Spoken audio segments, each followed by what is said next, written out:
नमस्कार दोस्तों, मैं हूं अंशु और आप देख रहे हैं अंशु एजुकेशन रिसर्च सेंटर। आज का ये वीडियो 8वां वीडियो है MS वर्ड का। ठीक है, और हम लोग आगे की क्लास कंटिन्यू करते हैं। पीछे हम लोग यहाँ तक देख लेते कि पिक्चर को कैसे इंसर्ट करें और किस तरह से उसको अपने डॉक्यूमेंट में एडजस्ट करें। ठीक है, उसके बाद है आपका अगला बटन क्लिप आर्ट। ठीक है, क्लिप आर्ट हम लोग इंसर्ट करते हैं। क्लिप आर्ट क्या होता है कि दोनों में, पिक्चर में भी पिक्चर ही आता है, क्लिप आर्ट में भी पिक्चर आता है, और लेकिन क्लिप आर्ट में वैसा पिक्चर आता है जो MS वर्ड में पहले से स्टोर की हुई होती है। जिस समय सॉफ्टवेयर डेवलप होती है ना, उसी समय ये सारी चीज़ें उसमें जोड़ दी जाती है। तो उसी सब इमेज को हम लोग यहाँ पर लाएंगे। ठीक है, और दूसरा चीज़ ये है कि यहाँ जो इमेज आएगा ना, उस इमेज को हम लोग जो है अलग तरीके से मॉडिफाई कर सकते हैं। मतलब किसी भी पार्ट को हटा सकते हैं, किसी भी पार्ट को रख सकते हैं। ठीक है, वो सारी चीज़ें होती है क्लिप आर्ट में। तो चलिए हम लोग देखते हैं, इसको इंसर्ट करा के उसके बाद और सारी चीज़ें वहीं देखा जाए। सबसे पहले आपको करना क्या है, इंसर्ट में जाना है, उसके बाद क्लिप आर्ट बटन पे क्लिक करना है। इलस्ट्रेशन ग्रुप से क्लिप आर्ट का बॉक्स अपीयर होगा। ठीक है, उसके बाद आपको ग्रुप नेम लिखना है, जो भी लिखना है ग्रुप नेम। जैसे अगर आपको एनिमल चाहिए, कॉ, डॉग, समथिंग कुछ भी चाहिए अगर आपको, तो आपको एनिमल लिखना है, ना कि कॉ लिखिएगा या फिर डॉग लिखिएगा। ठीक है, या फिर किसी भी चीज़ का पर्टिकुलरली फ्लावर चाहिए तो फ्लावर ही लिखना है, किसी फ्लावर का पर्टिकुलरली नेम नहीं लिखना है। ठीक है, तो उसके लिए चलिए करके देखते हैं। हम लोग इंसर्ट में जाएंगे, क्लिप आर्ट पे क्लिक करेंगे। ठीक है, जैसे क्लिप आर्ट पे क्लिक करेंगे तो आप देख सकते हैं कि राइट साइड एक बॉक्स अपीयर हो गई। ठीक है, और इस बॉक्स को बोला जाता है क्लिप आर्ट बॉक्स। ये रही सर्च बॉक्स। इसमें जो भी चाहिए, हमने पहले ही बताया कि ग्रुप का नाम चाहिए। ठीक है, ANIMA, एनिमल। यस, आप देख सकते हो ये सारी एनिमल्स आ गए। ठीक है, अब जो भी इमेज आपको चाहिए आप उस पर डबल क्लिक कीजिए या खींच के यहाँ से यहाँ खींच के लाइए, आ जाएगा। यानी तो डबल क्लिक कीजिए सीधा, देखिए आप देख सकते हो कि ये आ गया। जिस तरह से इमेज में हो रहा था कि वो मतलब अपना पोजीशन पकड़े हुए था, मतलब जहाँ तहाँ हट नहीं रहा था, इसमें भी सेम प्रॉब्लम है। ठीक है, सेम चीज़ आ गया है। तो उसमें एक वर्ड रैपिंग, टेक्स्ट रैपिंग बताए थे ना, तो वही चीज़ इसमें भी कर देना है। इमेज पे क्लिक करना है, फॉर्मेट में जाना है, टेक्स्ट रैपिंग पे क्लिक करके इसको थ्रो कर देना है। थ्रो करने के बाद इसे हम साइड कर सकते हैं, चाहे जहाँ चाहें उस तरह से हम उसको मूव करा सकते हैं। ठीक है, उम्मीद करते हैं समझ में आ रही होगी। जब ये हमारा क्लिप आर्ट आ गया तो क्लिप आर्ट को हमें एडिट भी कर सकते हैं। यहाँ जो है क्लिप आर्ट को हम क्या कर सकते हैं, एडिट भी कर सकते हैं। एडिट का मतलब ये जो आप देख रहे हो ना पीछे, ये थोड़ा सा घास फूस जो दिख रहा है, वो सारी चीज़ें हम हटा सकते हैं। उसके लिए राइट क्लिक करना है और उसके बाद आपको एडिट पिक्चर पे क्लिक करना है। इसलिए राइट क्लिक किए, एडिट पिक्चर। ठीक है, ये एडिट नहीं हो पा रहा है। ठीक है, ऐसे तो एडिट हो जाना चाहिए, इसे कुछ तो है नहीं, नॉर्मल एडिट हो ही जाता है। चलिए मैं ऐसा करता हूँ, इस पिक्चर को लाता हूँ। ठीक है, और उसके बाद इसे, ये देखिए आप एडिट पिक्चर आ गया। ठीक है, तो ये सारी चीज़ें हो जाती है। अब आप यहाँ से चाहो तो जिस पार्ट को आपको हटाना, इसको पहले हम जो है ना थ्रो कर देते हैं। ठीक है, टेक्स्ट रैपिंग से इसे थ्रो कर दिए। अब आप इसे फिर से साइड कर लो, ये साइड हो गया। ठीक है, साइड होने के बाद आप चाहो तो इसकी जो भी पार्ट्स आप चाहो डिलीट कर दो। जैसे मैं इसे डिलीट कर देता हूँ सपोज अभी यहाँ से, आप देखिए ये डिलीट हो गया, इतना पार्ट रह गया। ठीक है, यही सारी चीज़ें यहाँ से होती हैं। जैसे कॉ चाहिए तो कॉ आ गया। ठीक है, इस पर भी राइट क्लिक करेंगे, एडिट पिक्चर आ गया। अब आप जो पार्ट यहाँ से चाहें आप हटा सकते हैं। जैसे नीचे का चीज़ ये है, ये सारी चीज़ें नीचे में तो हम हटा दिए, देखिए। ठीक है, तो इस तरह से इमेज यहाँ पर इंसर्ट हो जाती है। उम्मीद करते हैं समझ में आ रही होगी क्लिप आर्ट एडिट कैसे होता है। ठीक है, अब ये वाली इमेज एडिट नहीं हुई ना, चलिए हम लोग देखते हैं फिर इस इमेज को थोड़ा सा एक बार फिर से एडिट करके। ठीक है, चलिए इमेज ये वाली लाता हूँ मैं, यहाँ डबल क्लिक करता हूँ या खींच के, जैसे भी हो, ला लिया मैंने। फिर राइट क्लिक कर दिया, देखिए आप एडिट पिक्चर आ गया ना इस बार। ठीक है, और इसे फिर से हमें क्या कर देना, बैकग्राउंड डिलीट कर दिए। ठीक है, ये भी डिलीट कर दिए, और इसे एक बार मतलब साइड कर देते हैं किनारे से, इसको इसका पकड़ के ये वाला पार्ट। ठीक है, ये जा नहीं रहा है क्योंकि ये थ्रो नहीं है। ठीक है, इसलिए तो इसको हम थ्रो कर देंगे। ये तो हमने बताया ही था आपको जिसमें पिक्चर इंसर्ट करा रहे थे कि थ्रो कैसे करना। ठीक है, उसके बाद ये पार्ट जो है आप डिलीट कर दो। आप देख सकते हो, उम्मीद करते हैं समझ में आ रही होगी। ठीक है, आपको जो पार्ट रखनी है आप रखो, अदरवाइज आप डिलीट भी कर सकते हो, ठीक है। और अगर पूरे को एक बार में डिलीट करना है तो आप यहाँ क्लिक करो उसके किनारे बॉर्डर पर और उसके बाद डिलीट दबा दो, वो हट जाएगा, ठीक है। चलिए आगे बढ़ते हैं। मेरा नेक्स्ट क्वेश्चन है, या फिर नेक्स्ट बटन की बात करें इंसर्ट टैब में, क्लिप आर्ट को हटा देते हैं, ठीक है। आप यहाँ से कट कर दो, अदरवाइज यहाँ क्लिक कर दो, वो हट जाएगा, ठीक है। वो तो हो गया। अब आगे बढ़ते हैं हम लोग शेप में। क्लिप आर्ट के बाद शेप बटन आती है। शेप एक डिज़ाइन होता है, ठीक है, आकृति होती है, हम लोग उसको लाते हैं। जैसे इंसर्ट में आके शेप पे जैसे क्लिक करेंगे तो आप देख सकते हो यहाँ बहुत सारे शेप्स आ गए हैं। अब आपको जिस शेप की ज़रूरत है आप वो वाली शेप ले लो, ठीक है। देखिए ये वाली शेप मैंने ले लिया। अब आप देख सकते हो ये शेप, ठीक है। तो ये शेप लाने की प्रोसेस है, इंसर्ट में जाना है, शेप बटन पे क्लिक करना है, उसके बाद जो शेप चाहिए उस पर क्लिक कर देना है, तो माउस पॉइंटर जो है वो एडिट हो जाएगा आपको शेप फॉर्मेट में।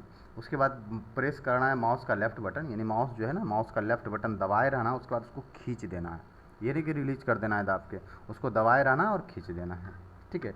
तो आप इंसर्ट करा पाओगे शेप को, ठीक है। आगे बढ़ते हैं। नेक्स्ट क्वेश्चन है to fill colour in shape. ये जो शेप है एक नॉर्मल सा शेप आया, इसके अंदर हमें कलर देना है या नहीं भी देना है, दोनों चीज़ें होती है। अगर आपको कलर देना है तो कलर सेलेक्ट कर, कलर नहीं देना है तो नो कलर कर देंगे। अभी इसमें जो है ना वाइट कलर समझिए तो सेट है, ठीक है, क्योंकि इससे अगर हम कहीं इसके ऊपर ले जाएं तो देखिए क्या क्या उस फॉन्ट को ढक दिया। लेकिन इसी में अगर नो कलर कर दें, देखिए सबसे पहले तो आते हैं हम लोग कलर शेप में कैसे फिल कराते हैं, शेप के अंदर कलर कैसे कराना है। उसके लिए शेप पे क्लिक कर देना है, उसके बाद फॉर्मेट टैब में शेप फिल बटन पे, और उसके बाद जो कलर चाहिए क्लिक कर देना। शेप पे क्लिक, फॉर्मेट टैब, उसके बाद ये रहा शेप फिल बटन, यहाँ से जो कलर चाहिए ना आपको आप क्लिक कर दो, वो फिल हो जाएगा। या फिर अगर आपको कोई कलर देना ही नहीं है तो आप नो कलर कर दो। अब मैं इसे यहाँ लाता हूँ, आप देख सकते हो इसमें कोई कलर है ही नहीं, ठीक है। उम्मीद करते हैं समझ में आ रही हो। अगर कोई कलर देना है तो आप यहाँ से कलर दे सकते हो, ठीक है। ये कलर आ गया। आगे बढ़ते हैं अब हम लोग।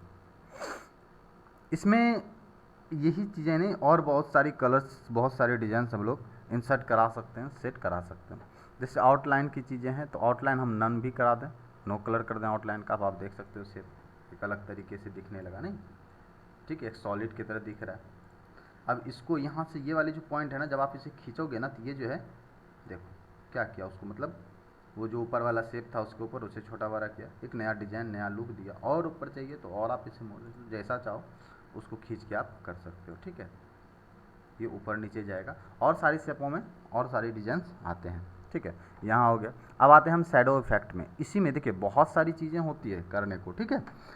और शैडो इफेक्ट में आते हैं, यहाँ आप देख सकते हो इसका शैडो आ रहा है बैक साइड में। ये सारी चीज़ें इमेज में हमने बताया था, ठीक है। तो ये चीज़ें हो गई। अगर कोई दूसरा शेप चाहिए तो आप दूसरा शेप भी कर सकते हो उसको डायरेक्ट वहाँ से, ठीक है। अगर कोई और अदर शेप्स आपको चाहिए तो ये सारी चीज़ें आ जाती हैं। उसके बाद अगर आपको डायरेक्ट डिज़ाइन किया हुआ ही चाहिए तो आप यहाँ से भी क्लिक कर दो, देखिए हो जा रही है डिज़ाइन ना। और आउटलाइन को मैं फिर से नन कर देता हूँ सब कुछ, देखिए कैसा लुक बन गया एकदम, मतलब ये थोड़ा उस तरह से नहीं लग रहा है, ठीक है। उम्मीद करते हैं ये सारी चीज़ें समझ में आ रही होगी। इसके अलावा इसके अंदर हम और कलर चाहें, जैसे मैं, चलिए मैं फिर से एक शेप इंसर्ट कराता हूँ, ठीक है। शेप में गया मैं और यहाँ से शेप लिया मैंने एक, ठीक है। अब इसमें मैं बहुत सारी चीज़ें, अलग अलग तरीके की चीज़ें इंसर्ट कराता हूँ। शेप पे क्लिक किया मैंने, फॉर्मेट पे क्लिक किया, शेप फिल में गया। शेप फिल में जाने के बाद एक चीज़ तो कलर हो गया नॉर्मल सा, और दूसरा यहाँ देखिए आप पिक्चर देख पा रहे होगे। जब हमें कोई डॉक्यूमेंट में पिक्चर लगानी होगी तो अपने हिसाब से, ठीक है। एक होता है कि पिक्चर इंसर्ट कराया उसे छोटा बड़ा करके एडजस्ट कर दिए, एक होता है कि नहीं शेप इंसर्ट करा लिए हम, ठीक है। अब हमें इमेज तो आएगा जब भी आएगा रेक्टेंगुलर या स्क्वायर फॉर्म में आएगा। अब हमें सर्किल फॉर्म में चाहिए तो उस समय इमेज को फिर डिज़ाइन करना पड़ेगा। उससे बेटर है कि आप सीधा सा शेप इंसर्ट करो, उसके बाद फिल में जाओ, पिक्चर पे क्लिक करो। जैसे आप पिक्चर पे क्लिक करोगे तो पिक्चर के लिए बॉक्स अपीयर हो जाएंगे।